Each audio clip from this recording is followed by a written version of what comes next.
بسم الله والصلاة والسلام على رسول الله. السلام عليكم ورحمة الله وبركاته يا جماعة. نسبة حضور بالصلاة على الرسول صلى الله عليه وسلم، ونضغط اللايك الجميل عشان هنعمل مزاد على 50 فرخة مربيينهم العيال الصغيرين ولادنا.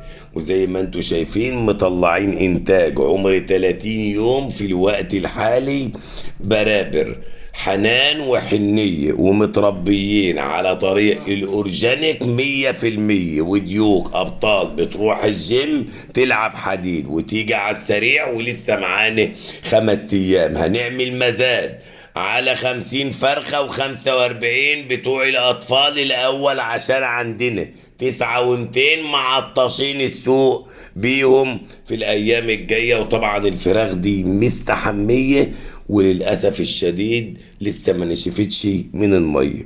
ففي الوقت الحالي بعد ارتفاع أسعار الأبيض التسمين ل 48، وبعد ثبات الأسعار واستقرار الأسعار في الوقت الحالي، هنعطش السوق وننزل بمجموعة من الفراخ سواء 50 أو 45. اختاروا حاجة من الاتنين، هننزل السوق بيهم على السريع ونفرض سيطرة على السوق بفراخ الأطفال وتربية الأطفال الشطار اللي مطلعين شوية فراخ جمال ولزاز وحاجة جميلة و100% وملانين بروتين، وكلهم ابيض تسمين، وطبعا متربيين بعيدا عن الادويه البيطريه.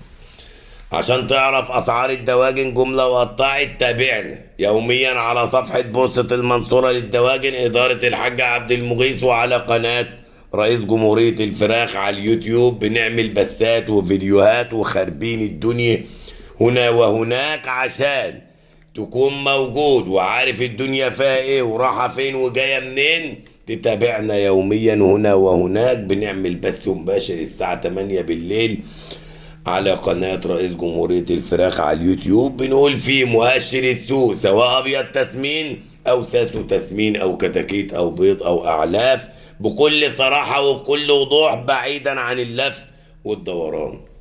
وعشان تعرف معلومات كتير عن صناعة الدواجن وعن تكلفة الفراخ وتربية الفراخ أورجانيك بطريقة 100%، تتابعنا باستمرار. وهنا وهناك هتعرف كل الحوار، وتعرف تكلفة الفراخ كام، وتعرف تعمل أعلاف وتصنع أعلاف بعيدا عن الأعلاف المطبوخة من مصانع الأعلاف، وبعيدا عن المستوردين اللي خاربين الدنيا في الوقت الحالي ورافعين أسعار الأعلاف. بنحبكم في الله ونشوفكم من خير لخير، والسلام.